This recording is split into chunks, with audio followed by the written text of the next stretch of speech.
Hey guys, it is currently the evening of the 15th of December 2011. We have a midwinter tropical storm out here, Tropical Storm Washi, or 27W, moving off towards the Philippines. It did move over Palau earlier today, brought an abundance of rain showers, and we're actually looking at microwave imagery here in just a moment of that storm moving over the island. But if we zoom in on the storm, we do see that it has picked up some organization today, and that means that really you're starting to see this circulation around the center of the system, more cumulonimbus tops within it, so really starting to see more bursts of convection overall within it. And if we look at this IR water vapor differential, you can see some of these higher cloud tops here along the southeastern periphery instead of all of the cloud tops being up in the northwestern periphery like we were seeing yesterday. So what that means, it's getting more symmetrical. Also, you're still seeing a little lax in the shear up here towards the north. You still got a little bit of shear actually. If we pull up the chart, you see about 20 to 30 knots of shear off on the northern periphery, but that is really why you're seeing these shear lines along the northern periphery. But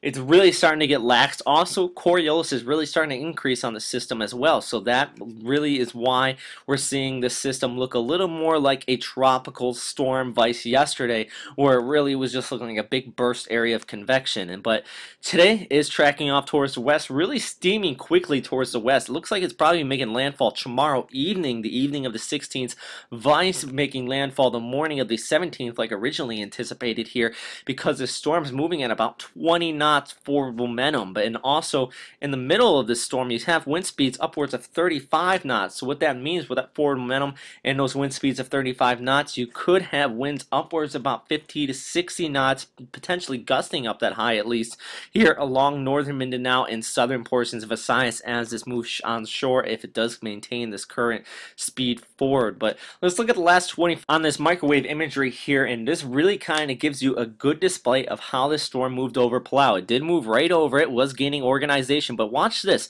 little dip towards the south. Well, that was caused likely by the friction of Palau, and it actually just kind of shows you how friction plays a role in tropical systems. And you always hear about tropical systems weakening as they move over land. Well, Palau's a really small island. Max elevation on the island is about 1 to 200 feet, so really no high peaks throughout this area here, and really was surprised it did such a large wobble as it moved over the island there. So just something to know. One more time, watch this as it moves quickly and jostles towards the south and continues to run off towards the west here. Now let's look at the model outlooks on the system and where it is going to be going in the next 24 to 48 hours. Well, looks like the models have kind of split up here actually today. GFS down here in the top left, top right, you're showing no gaps actually taking the storm towards central Visayas, while the CMC and the UK also keep it down here towards the south as well. My personal thoughts, I think I'm going to lean more towards GFS here, mainly because the streamline analysis kind of shows an overall background flow pointing straight towards the west, and that is shown here on this analysis. And you really just want to look at the overall flow with these lines here, and it kind of takes the system towards northern Mindanao, southern Visayas, right in this region. So I would expect a landfall here just south of Samar along northern Mindanao possibly, but really the heaviest amount of precipitation is going to be here on Samar and portions of Mindanao, or excuse me, portions of Visayas, because a lot of that moisture is going to be moving onshore in that region. And actually, let's zoom in on the infrared imagery over the Philippines, and I'll give you more of a gauge of where I think the heaviest precipitation is going to be occurring. Now, looking at this imagery, you can already see the cloud cover moving in towards the Philippines here. This is the storm mouth here towards the west, all this banding right in here, and really it's going to continue the track here due west and kind of more of in a west-northwest pattern. And as I was stating, I think a landfall is going to be here along northern Mindanao, right in this region south of Samar.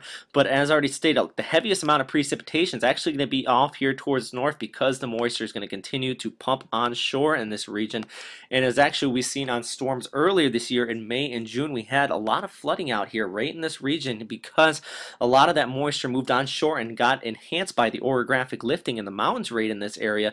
And we've seen upwards about 600 to 800 millimeters of rainfall across this entire region. It caused widespread flooding, a lot of mudslides and landslides. And with this tropical storm, I really do think that is going to be the case. There is a strong potential of some heavy flooding out in this region. So if any of you people are watching here in this entire area, I would take strong advice of this storm and continue to closely watch the reports and the warnings being put out by GASA in this area. And speaking of Agasa, this is the track of tropical depression. This was their most recent warning. I would likely expect them to upgrade this to a tropical storm on their newest one. It's put out earlier today. The next one's going to be coming out at 11 p.m. Philippine Standard Time, but they're calling this storm Tropical Depression Sendong, not Washi. Washi is a name, the international name named by GMA, and basically all the other countries out here use that name.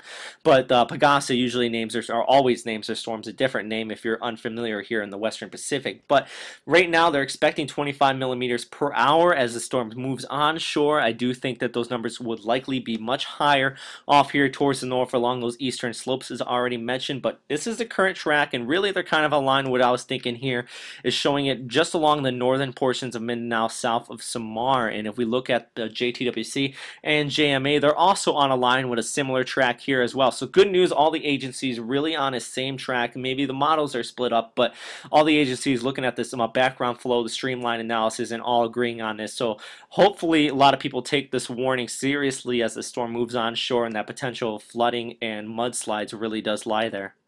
Elsewhere in the tropics, though, I also want to mention this area out here southeast of the Marianas. This does have the potential for tropical development.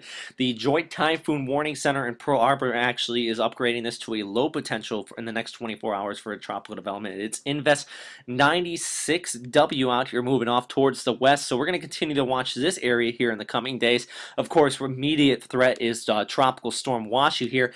And also in the rest of the Western Pacific, though, we do have heavy snow showers along the western portions of Japan here from Hokkaido down to northwestern Honshu. So if you're in any of these areas, definitely look at an increase in ski weather across that entire region and very cold temperatures, as the next cold surge does look like it's going to be setting up here over the weekend.